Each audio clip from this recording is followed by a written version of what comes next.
এই পরিচয়গুলা তাদের কাছে জানায় রাখেন। আল্লাহ রাব্বুল আমিন বলতেছেন সূরা মুজাদালার মধ্যে, উলাইকা কাতাবা ফি কুলুবিহিমুল ঈমান ওয়া আইয়াদাহুম বিরূহিম মিন ওয়া ইউদখিলুহুম জান্নাতিন তাজরি মিন তাহতিহাল আনহারু খালিদিনা ফিহা। আল্লাহ বলছেন একদল লোক, তাদের স্বভাব চরিত্রটা কেমন জানো নাকি? উলাইকা কাতাবা ফি কুলুবিহিমুল ঈমান, তারা তাদের অন্তরের ভিতরে ঈমানকে নির্ধারণ করে নিয়েছে। আল্লাহর প্রতি বিশ্বাস, আল্লাহর প্রতি ভরসা, ইসলামের প্রতি আনুগত্য, এটা তারা নিজের উপরে নিজেই নির্ধারণ করে নিয়েছে। মৃত্যু একমাত্র ছেদ করে আল্লাহর কাছে তার হায়াতকে নিয়ে যেতে পারে, কিন্তু হায়াতে থাকতে সে অন্য কোনো দিকে দৌড়ায় না, সে ঈমানের উপরেই নিজেকে রাখে। সুবহানাল্লাহ। কত প্রতিকূল পরিবেশ হয়, কত ধরনের সমস্যার সম্মুখীন হয়, কত ধরনের অফার তার সামনে চলে আসে, কিন্তু আল্লাহ বলছেন কোনো অফার সে গ্রহণ করে না। সে ঈমানের গোষ্ঠী পাথরটাকে সামনে রাখে। আমার আল্লাহ আমার ঈমান এটাকে পছন্দ করে কিনা, আল্লাহ এবং তার ঈমানের উপরে নিজেকে রাখে। আল্লাহ বলছেন ওয়া আইয়াদাহুম বিরূহিম মিনহু, আর তারা এর উপরে তাদের অন্তরকে শক্তিশালী করে ফেলেছে। এই দিক থেকে তাদেরকে কেউ অন্যদিকে নিতে পারে না। আল্লাহ রাব্বুল আমিন মূলত ক্যারেক্টারের কথা এখানে বর্ণনা করেছেন। ওই সাহাবীকে উঠানো হয়েছে অঙ্গারের উপরে, জিজ্ঞাসা করা হয়েছে তুমি কি ঈমান আনছো না আনো নাই? তুমি যদি বলো আমি ঈমান থেকে সরে যাব, তাহলে তোমার জন্য আযাবকে দূর করে দেওয়া হবে। এত কষ্ট পাইছেন, কষ্ট পাই মুখে মুখে বলছেন সরে গেলাম, কিন্তু দিলের মধ্যেই কথা তাসির তার লেগে গেছে যে মুখের কথাও তো বললাম। আল্লাহ নবীর কাছে দৌড়াই গেছেন, ইয়া রাসূলুল্লাহ পরিবেশের কারণে এরকম কথা বলেছে, কিন্তু আমার অন্তর তো রব্বুল আলামিনের দিকেই আছে, আমি তো পরিবর্তন হয় নাই। আল্লাহ নবী বলেন কোনো সমস্যা নাই। আল্লাহর পক্ষ থেকে আয়াতে কারিমাও চলে আসলো, এদের অন্তরটা দ্বীনের উপরে স্থায়ী হয়ে গেছে। মুখের কথাই তখন কি বাজায় আছে, ওইটা তার মনের কথা নয়, ওইটা পরিস্থিতির কারণের কথা। আল্লাহ বলতেছেন এই শ্রেণী তো আছে, আরেকটা শ্রেণী আছে নিজেদের অন্তরকে তার প্রতি শক্তি করে ফেলছে। বেলাল রাদিয়াল্লাহু তাআলাকে বলা হয়েছে শুধু একটা কথা বলো, যেই জায়গায় তুমি আছো এই একই জায়গাতে তুমি না কেবল মুহাম্মদ সাল্লাল্লাহু আলাইহি ওয়াসাল্লাম যদি থাকতো তাহলেই তোমাকে ছেড়ে দিব বলে আমি শতবার এই জায়গার মুখোমুখি হতে রাজি আছি, কিন্তু আমার হাবিব সাল্লাল্লাহু আলাইহি ওয়াসাল্লামকে একবার ওইটার মুখোমুখি এই কল্পনাও করতে আমি রাজি নাই। আল্লাহ রাব্বুল আমিন বলছেন উলাইকা কাতাবা ফি কুলুবিহিমুল ঈমান ওয়া আইয়াদাহুম বিরূহিম মিনহু ওয়া ইউদখিলুহুম জান্নাতিন তাজরি মিন তাহতিহাল আনহার খালিদিনা ফিহা রাদিয়াল্লাহু আনহুম ওয়া রাদু আন উলাইকা হিজবুল্লাহ আলা ইন্না হিজবাল্লাহি হুমুল মুফলিহুন।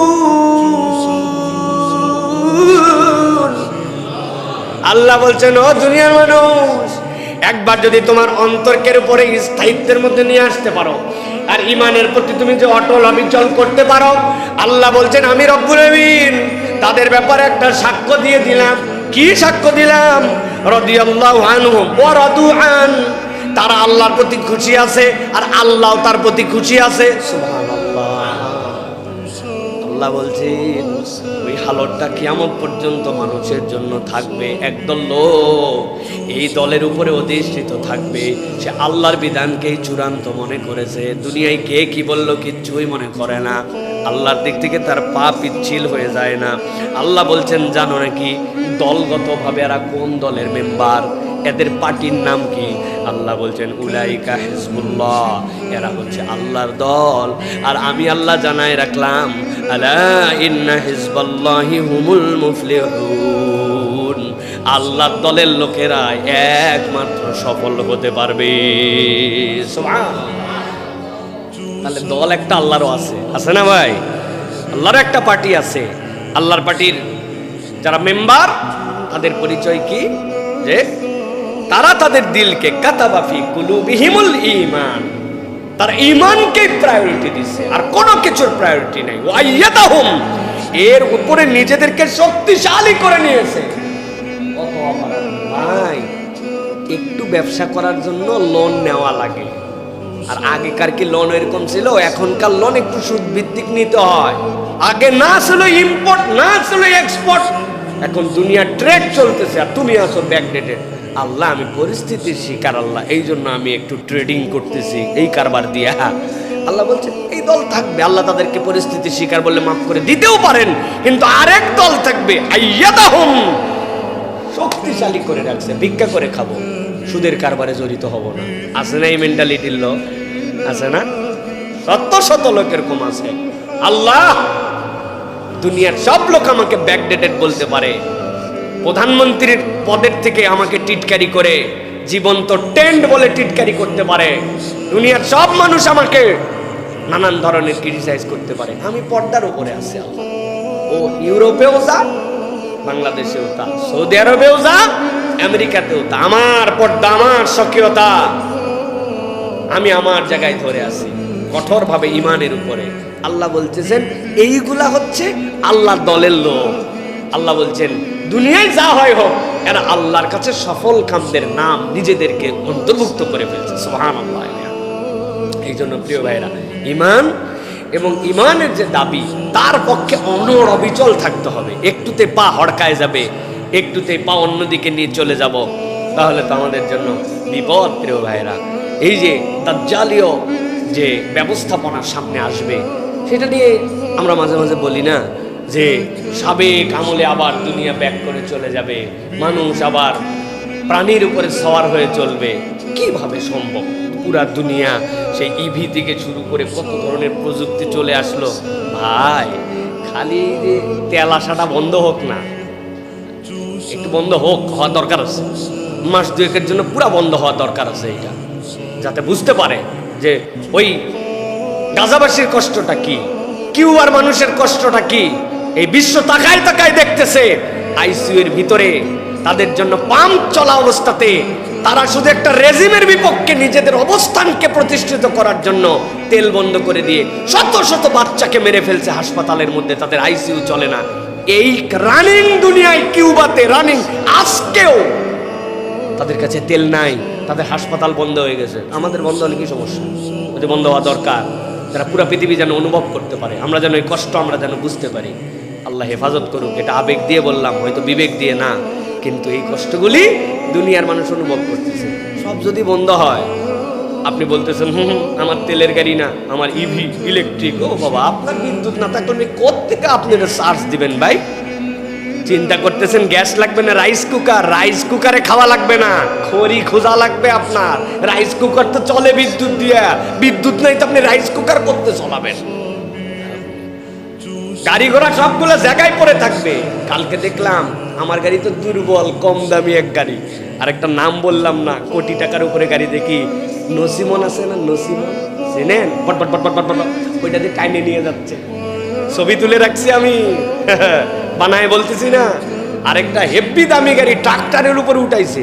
আমি আমার ময়েনকে বললাম ট্রাক্টরে উঠানো তো একটা কঠিন ব্যাপার, ওই বলতে ঠেলায় পড়লে উঠে যায়।